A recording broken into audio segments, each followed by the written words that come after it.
What's up, guys? Hugs, not drugs.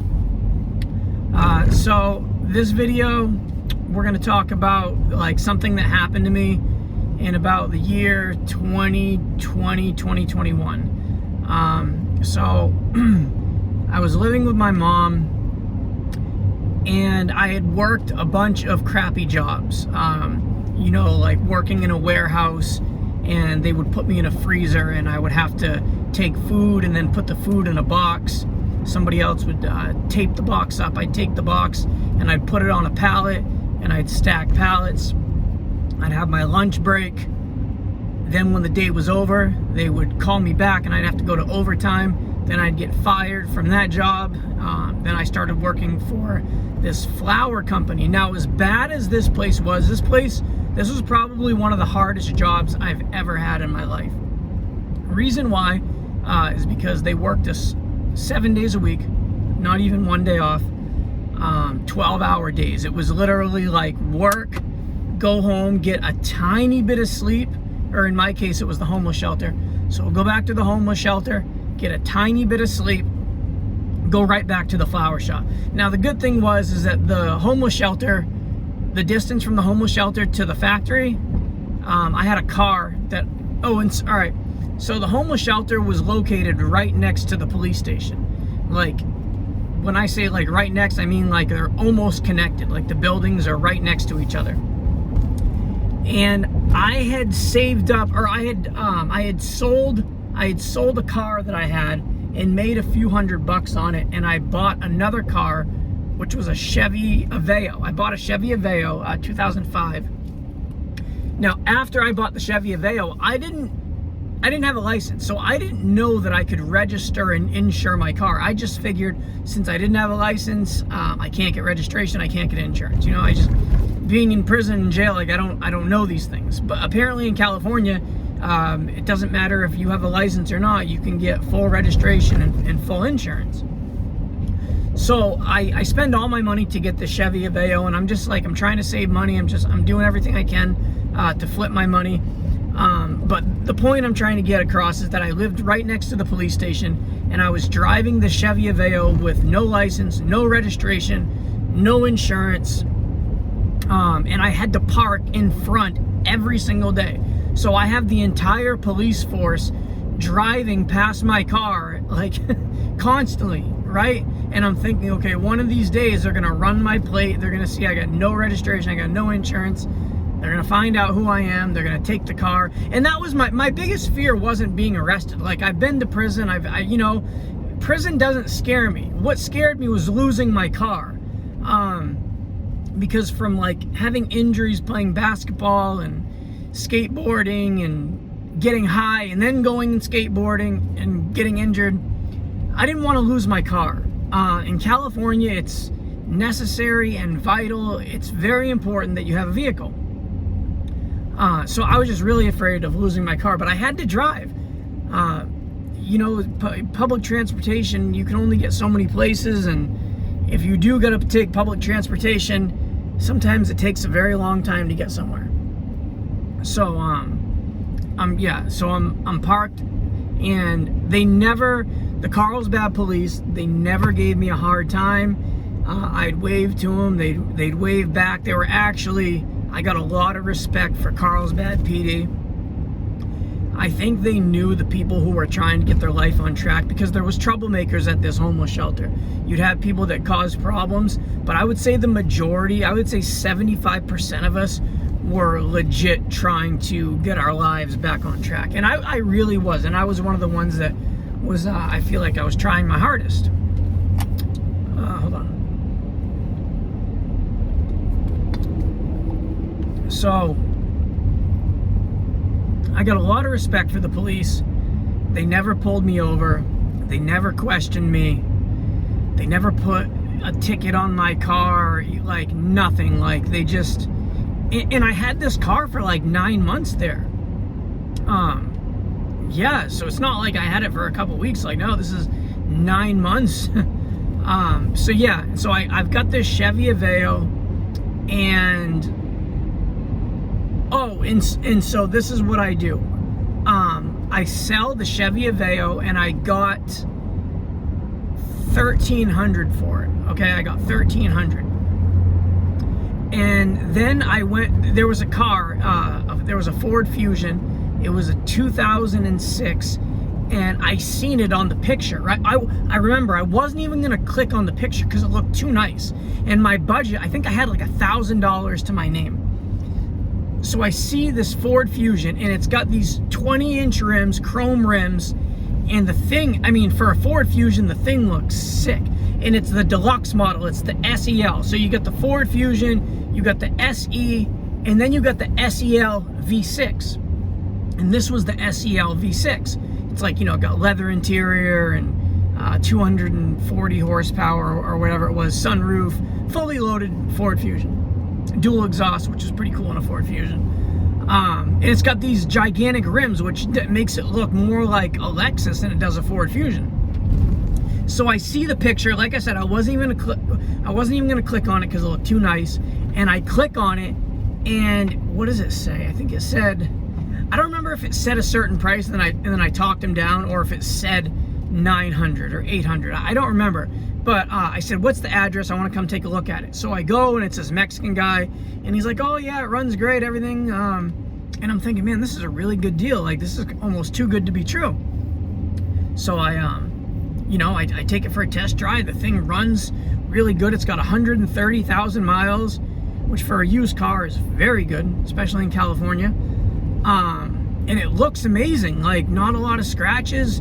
Body work is really good. The rims just make it look so nice. So I don't remember if I got it for 800 or 900. Let's just say 900 maybe. So I give him the $900, and I'm stoked, right? This car looks sick. So it's got no gas, so I got to go to the gas station, put some gas in. So I go, put some gas in, and start it up, and it doesn't start. I'm like, you've got to be kidding me. And I literally just spent all my money on this car. I've got no money, and it doesn't start. And I'm like, you've got to be kidding me. So I text the guy. I'm like, hey, bro, I'm at the gas station, and the car won't start. Like, what's going on? He's like, I don't know. It never happened to me. I'm just like, yeah. So, right, this is the first time it's ever happened, right? Okay. So I hang up. So the car actually starts up after like 30 minutes of just like wiggling the key. It finally starts up. Come to find out, the reason why the guy was selling it so cheap is it had a bad starter. I don't think he knew that it was the starter, but I brought it to my mechanic. He's like, dude, he says 100% that's the starter. I said, okay. And so he changed the starter on it. When he changed, and he also put new spark plugs in and stuff, gave it an oil change. So I go and I pick it up. Once it's got the new starter, the thing is perfect. Like, this thing it's running like a dream. Like, with the spark plugs, it just feels really good. And so I'm happy about the purchase. I'm like, man, that was a good purchase. You know, I think I spent, I also got the starter for like $60. Somebody had one on Marketplace. So I got the starter cheap. And so now I got this Ford Fusion, right? And my plan is, all right, I'm gonna post it. So I end up posting, I think I posted it for $3,500. You know what I mean? I got a few offers here for 15 here, 15 there, but I'm just like, even though I bought it for 900, I don't feel comfortable selling it for 1,500 because now that I got the starter in there, I feel like, you know what I mean? Like, it's a real solid car. Like, it has no issues, 0 issues at all. So I'm pretty confident I can get $2,000. So my plan is, all right, once I sell this car, I'm gonna continue working these crappy jobs, and then when I sell the car, maybe I can make a move. So, like, I don't really have a solid game plan, but I kind of have a game plan. Like, I know that I got stuff to sell. I know that I got a job that's gonna pay me. I know that I can combine those money and somehow, like, make a flip. I don't know how exactly I'm gonna do it, but I just know I'm doing it, which was my plan all along. Like, when I was in prison, my plan was to start my own business. And so basically this video is how I started my business, you know, and I'm still working on it. I still don't own a house. You know, like, then my next goal is a house, but this is my journey getting there, and you guys will see it because I'll upload, and you'll see eventually how I got there. So I got this Ford Fusion, and I'm really happy with the car, man. people give me compliments all the time. It just feels good because being homeless and never having a car, and then when I did have a car, it was always like a 1985 Ford, you know, it was like I never had anything nice. So this is the first car I had that like looks halfway decent, where like if a police officer see me, he wouldn't want to just automatically pull me over. And that was what I was always worried about. I was always worried about being in a crappy car, a cop seeing me and just, you know, him wanting to stop me, which was kind of the story of my life up to that point. Hold on, I'm going to pick up something. I gotta put the address in the GPS.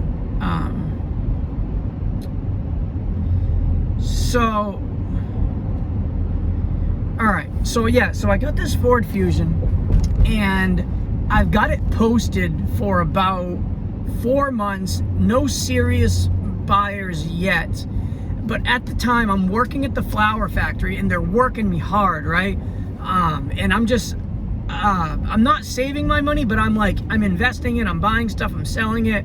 The homeless shelter is only charging me $200 a month for rent. So like, I'm doing my hardest to like save money, and just be on the up and up. And like, oh, I had my eBay going, and so I'm constantly buying stuff for eBay and putting stuff on eBay. So I also got a little bit of income coming from eBay, not a lot, but I think at this point in time in my life, I want to say I was making about $100 a week profit, not like cost, but I want to say I was making about $100 a week profit on eBay, which was another goal that I had accomplished. So I wanted to supplement my income by $100, and I was doing that at the time. So, oh, and another thing, when I was in prison, like I always wanted a Mercedes. I always thought a Mercedes was like a rich guy's car, and like I always could never afford one. I still can't afford one, but I always wanted to get one because I always just thought Mercedes were cool cars. And so I think I had saved up, how much did I have? I think I had a little bit over $2,000 saved, or somewhere around there. And I'm always looking for things to sell, and so I'm browsing the used cars on not Marketplace, but OfferUp. So I'm on OfferUp looking for used cars, and I see a Mercedes CLK. The pictures look amazing, right? And it says, what did it say? I think it said, oh yeah, it said 1800, right? 1800. And I start talking to him, and I'm like, hey, can I buy it? What did I offer him? Hold on, I'm trying to remember what I offered him. I think I had offered him 12 or 14. I don't remember if I got it for 12 or 14. No, all right. Maybe it was 13. We'll just go with 1300. So 1300, the car is in El Cajon. I'm in Carlsbad. So the distance from El Cajon to Carlsbad is about an hour. And it's about midnight, and at the homeless shelter you can't leave and like at midnight. Like you have to be in by like 9 o'clock, and if you're working, you can come back after work. And so I couldn't leave, but I wanted this car. I said, look, I said, guys, I said, I can't leave. I said, how about this? I said, are the tags good? They said, yeah, registration is current. We got the title, we got registration, everything's good. And so what I'm thinking is, I'm like, all right, I'm gonna ask them if they drive it to Carlsbad. That means they're gonna have to drive for 1 hour. That means I will know it, and I'll be confident that the car will make it 1 hour. So therefore, the car must be in somewhat decent running condition if they can drive in an hour to come drop it off to me.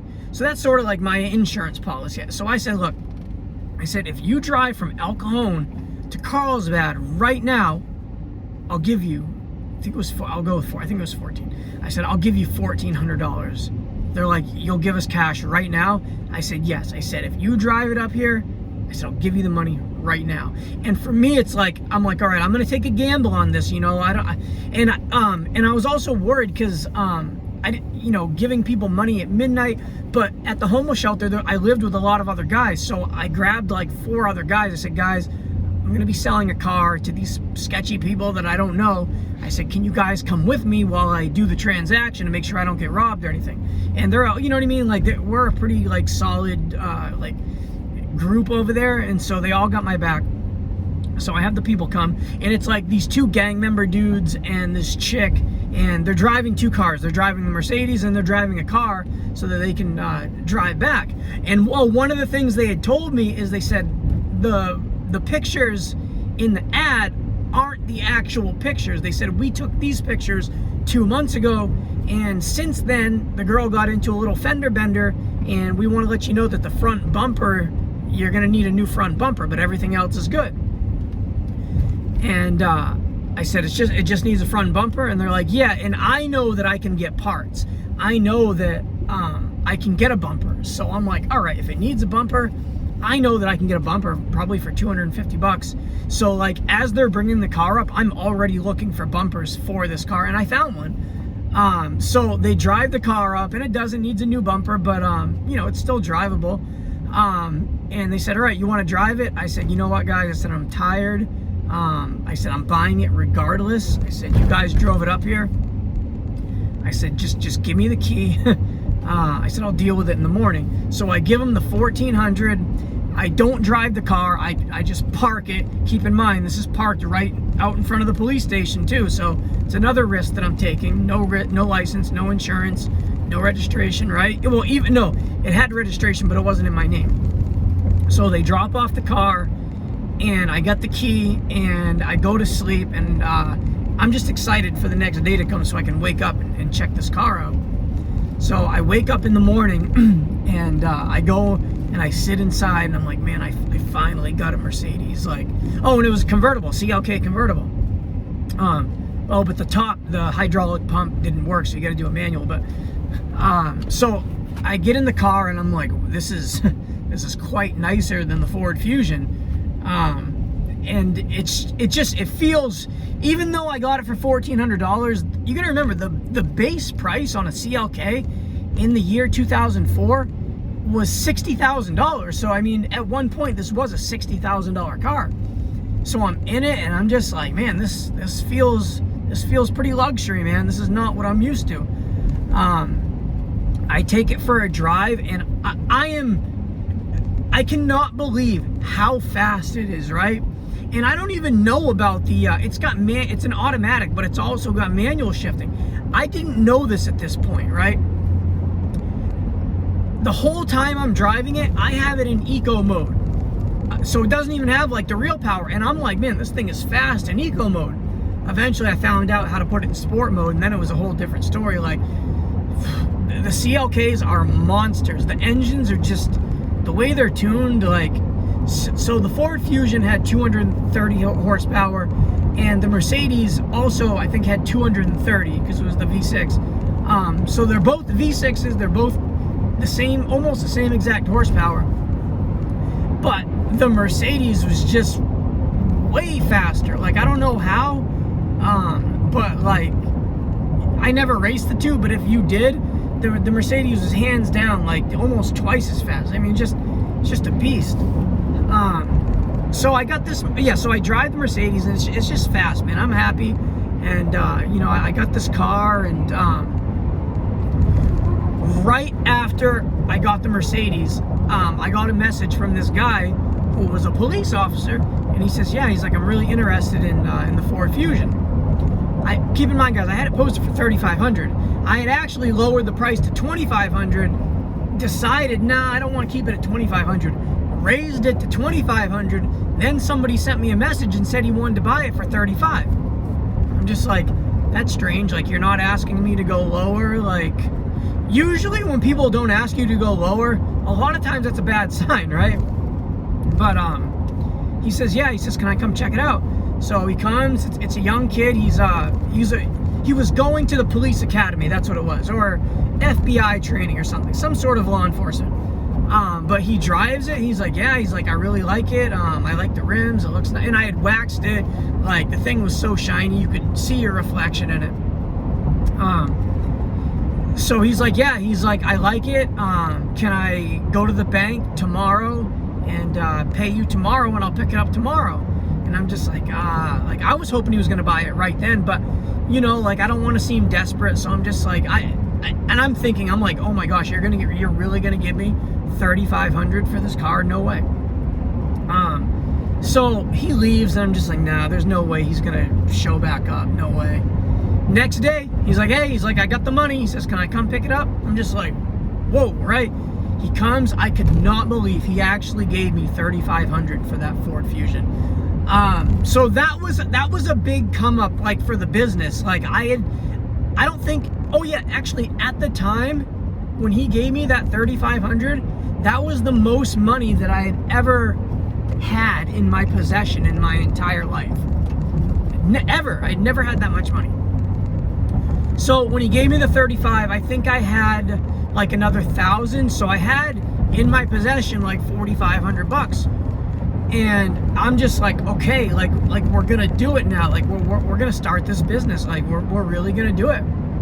And so I take the money, I buy like things for eBay, and eventually I spend most of the money. But I invested it good. Like everything I invested in was good. And I'm always scouring Facebook Marketplace and OfferUp. So I know how to search. I'll make a video on how to search and how to look for things. There's like a science to it. So like when you see something you like, you got to check the person's profile. You got to see like how long they've been a user for. Because you got to make sure you don't get scammed.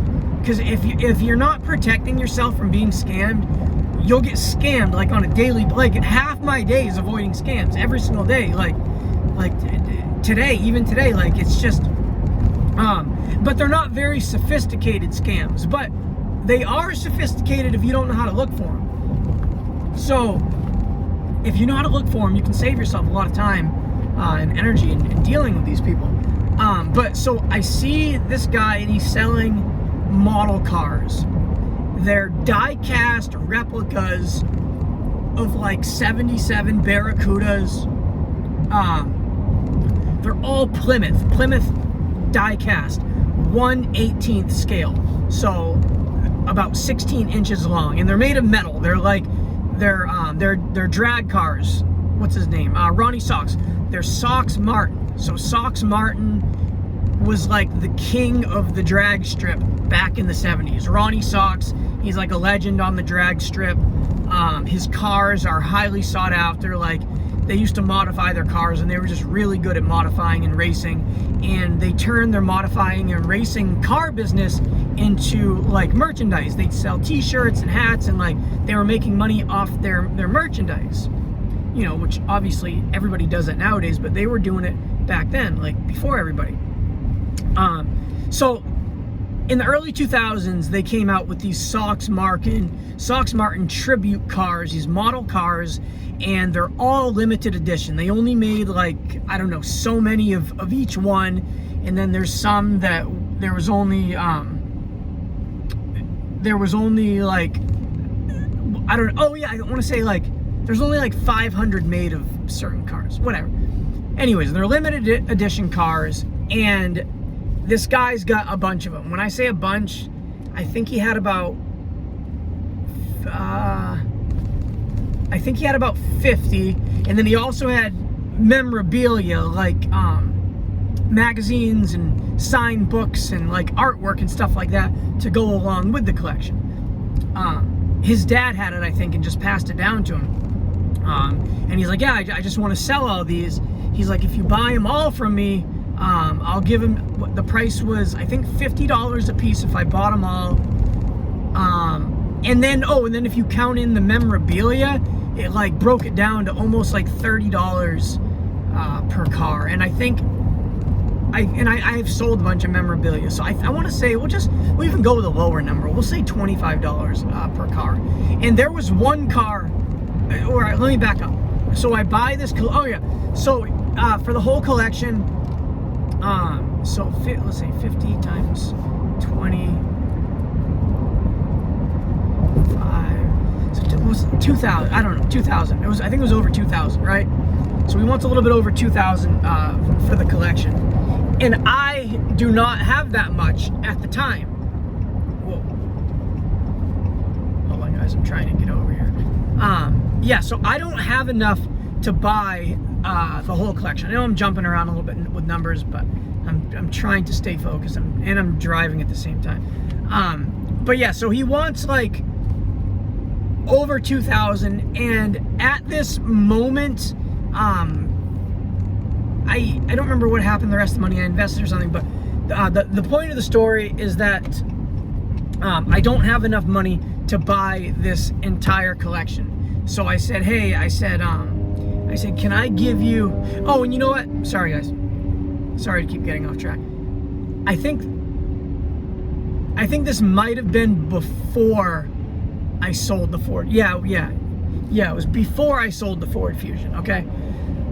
So I don't have enough money to buy this whole collection. He wants over 2,000. And I remember I had like $700 that I could spend. And so I said, look, can I do this? Can I give you $700 right now and you give me half, and then I'll come back and then give you like the rest next week? Or I don't remember the exact deal that we made, but basically he said he's going to save me the rest of the collection, and as long as I show up on a certain date, he'll give me the rest of the collection, and he'll remove it from Marketplace, and he'll save it for me.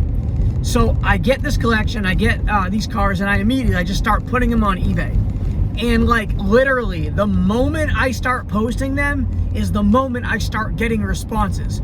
I post and people are like, hey, can you do, I think I was posting them for like 200, some of them for 200, the more rare ones for a little bit more. But I want to say like average $200 each. And people are going crazy. They're like, yeah, I want it. So people are buying them. And on eBay, it takes, for you to like get your money, it takes about 3 days from the time you sell it. At least at the time, in the way that I had my payments set up at that time. So I end up selling some, getting the money, and then going back and then buying the rest of the collection, which was an awesome collection. And I think actually this is how I got the money to get the Mercedes. Sorry, I'm gonna have to do a follow-up on this video. I'm all over the place with numbers. But the point of the story is that I got this collection of cars, and I am stoked because I'm like, I was trying to figure out ways to invest my money, and this was it. So guys, if you ever see Sox Martin die-cast 1/18 scale replica cars, buy them. Well, if you can get them for a good price, because these things are in high demand in the drag racing community. So I get these cars and I make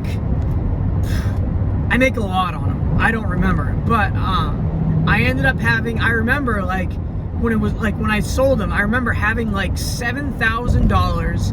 I still didn't have much bills, a phone bill and paying the homeless shelter $200. But so yeah, so I've got this money, and guys, this is where I made a really big mistake. And if I could go back and do it all over again, I wouldn't have done this. But this is what happened, and you know what? You got to live with the decisions that you make, right or wrong. And I learned from this mistake. I'm still paying for this mistake, but this is what happened. So I've got like $7,000.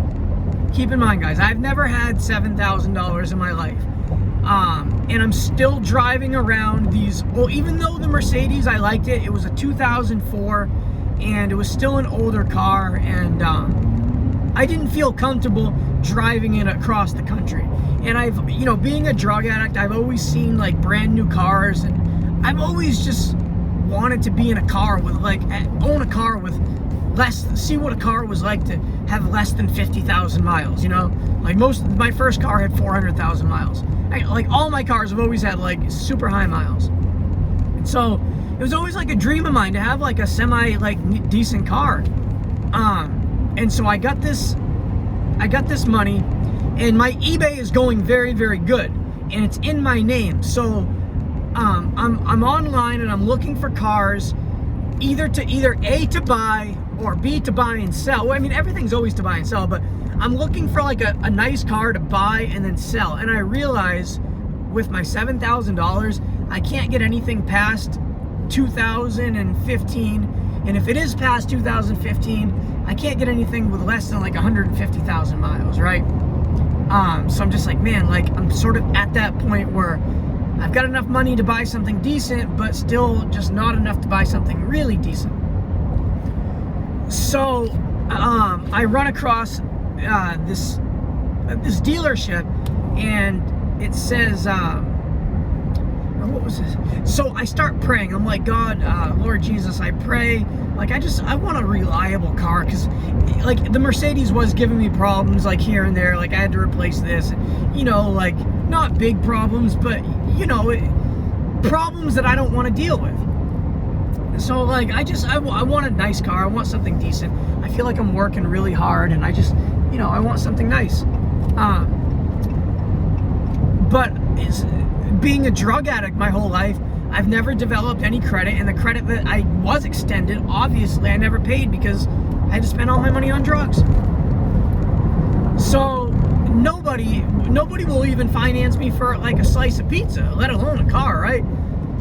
So I see this place, and or no, I'm praying about it. I'm like, I'm praying for a car, and like as I'm praying, something comes to my mind, and it says, why not try one of those dealerships that says, you know, doesn't matter about credit, like bad credit, okay?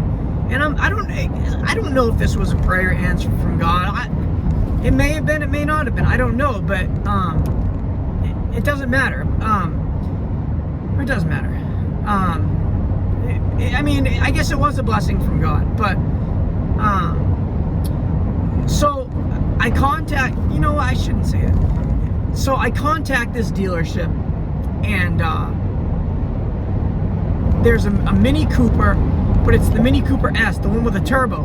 And I always thought Mini Cooper was like driving a go-kart, and I love go-karts. So I'm like, man, I want to go test drive a Mini Cooper, and maybe they'd finance me.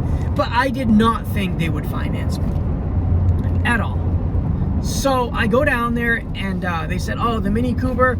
They're like, yeah. They're like, it's already sold, but is there anything else here you're interested in? And they're trying to sell me cars. I'm like, hold on, dude. Before you try to sell me a car, like, how do you know I'm even gonna qualify?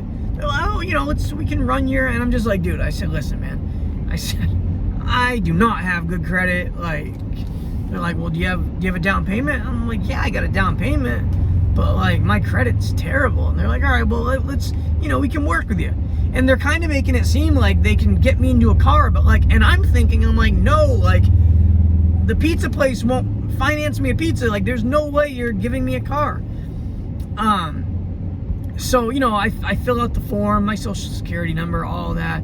You know, they're asking me all these things, and so I decide I'm just gonna trust God. I'm gonna thank God whether or not I get a car or not. I didn't think I was gonna get a car, but I'm just gonna, you know, if this doesn't work out, I'm just gonna trust God. I'm just gonna praise God that eventually I'll get something nice.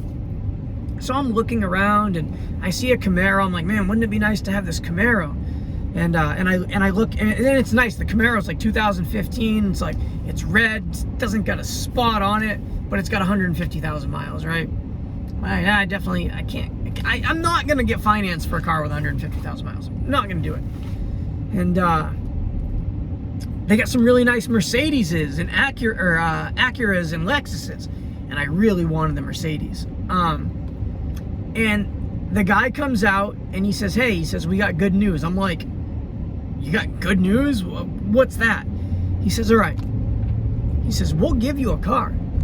He says, but you're going to have to give us $5,000 for a down payment. And I'm just like, whoa. And so, and I don't think I had 5,000. Like at the time of going to the dealership, I think I had, I want to say like to my name, like cash, I think I had about $4,000, maybe like $4,500. And I had my Mercedes, but I didn't think they would, you know, I know the way they do trade-ins. I'm like, they're not going to give me anything for a trade-in. And they said, how much do you have? I said, look, I've only got 2,000. They're like, you got 2,000? They said, all right, well, let us go talk. So he goes back, and, you know, I know they're trying to finesse me, but I'm trying to finesse them too. Like I want a car, right? So he comes back up, and he's like, hey, I talked to my manager. Can you give us $3,500?